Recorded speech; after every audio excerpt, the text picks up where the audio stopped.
get this money from? Money.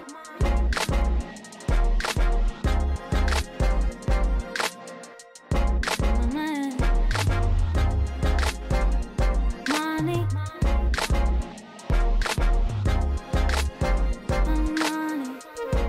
What is up, innovation family? How's everybody doing today? It's me, Brandon, your friend, your neighbor, your host, back with another video with Innovation Property Atlanta. Just tapping in, talking about this Turo game, rental car game, side hustles, and ways we can make money together.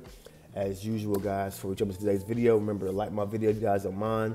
Leave me some comments in the comment section or some questions so we can banter, and subscribe to my channel if you haven't already.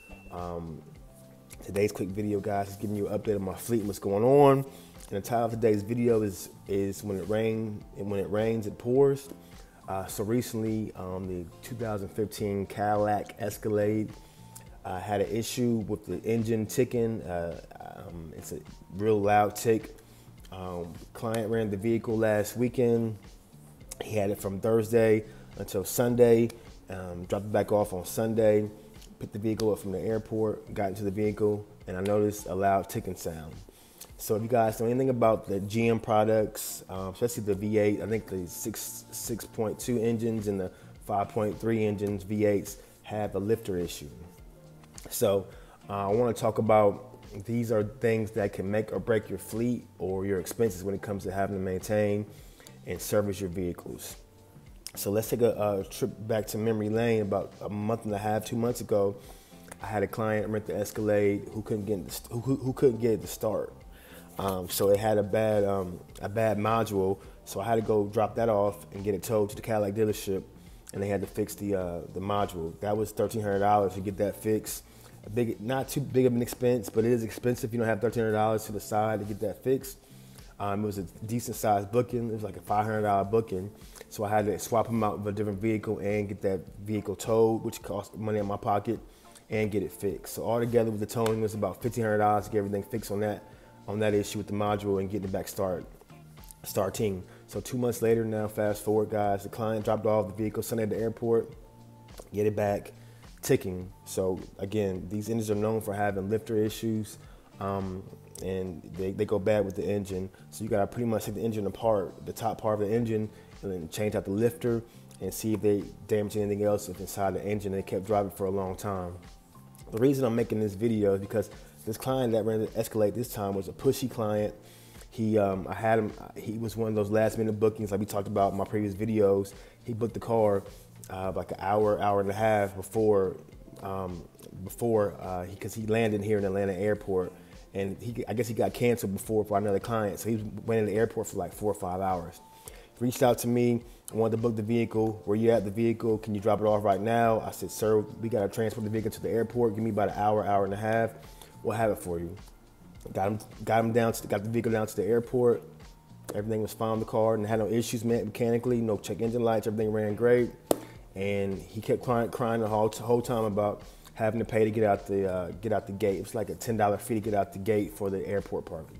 No problem, sir, we'll reimburse you. So I'm making this video to say that, you know, even though you can perform great customer service, you go above and beyond for your clients. You do heroic efforts and Superman type efforts by getting the client the vehicle at last minute. And the vehicle's fine when you drop it off to them, but sometimes they drop the vehicle off, you don't know what happened. So in this case, I don't think he did anything faulty or anything on purpose or intentional to make the engine run the way it ran.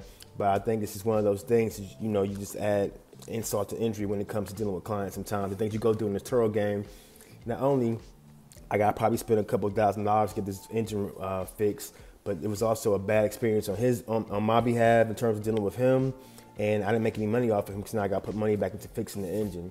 So this is the big part of the Turo game, what you guys to take away from this video. I know I'm kind of rambling along, but understanding how important it is to have a savings account, have that emergency buffer when it comes to getting these vehicles fixed. Because it's not going to be if it breaks down, it's going to be when it breaks down, because things are going to happen when it comes to these cars, especially the big ticket items like the transmission, your engines. I heard a lot of horror stories from my other counterparts who also do Turo about how they had blown engines. Clients may have took the car out of town on a long road trip, and they put no oil in the vehicle or low oil, and they don't fill it back up. and the oil and the engine seized up or locked up on them. So I hear all kind of stories when it comes to these cars, and a lot of times it's really important how you communicate out to your clients what you need from them when they have your vehicle, because you know your cars better than they do. Sometimes they're not honest with you or truthful with you when they do want to go out of town, or they have your vehicle and they don't know how to fix it or properly maintenance the vehicle and they have it for a long period of time. So you gotta find that healthy balance. Sometimes I'm not really a fan of 1-day rentals. I'm not really a fan of 30-day rentals either, because most of the time in the long-term rentals, I have cars coming back more damaged and more money coming in my pocket than the rental was worth. So I'm more of a fan of a 3 to 5 day, 6-day rental. This way I can stay on top of the maintenance, make sure the car's still driving good and there's no major issues. So again, longer rentals, cash flow is good to have it there, but you gotta be cautious of all the maintenance and the wear and tear they put in the vehicle for repairing a lot of these expensive compartments. And you got electronics involved, and you got your brake pads and tires and so on. So unfortunately, guys, I hate to, I try to be as transparent as possible, but cars are expensive to fix. They just are. And you're trying to cash flow and you're charging $100 a day, $75 a day, $125, whatever your day rate is. And you just want to make a little bit of money to, pay your car payment or have a little cash flow coming in, and then all of a sudden, bam, you get hit with big bills to get cars fixed, new engines and transmissions, and it's just expensive, unfortunately. So, I understand what you guys are going through. That's why I want to be a guide and be a mentor or somebody you can turn to ask questions when it comes to these cars, guys. 'Cause I definitely understand what it takes to somewhat be successful in this game, and really what the long-term goal is. It's not always coming up with a whole bunch of cash as far as making a lot of money doing your Turo or your rental car business. It's more or less so having assets that are paid off, and you got some cash flow coming in, and you like what you do as far as on a day-to-day basis. But I understand the grind and the hustle. You have any questions, guys, leave them in the comments section. That's today's video, and we'll tap into the next video. You guys have a good rest. Never been so lucky I can have it all. Can I simply ask you where you get this money from?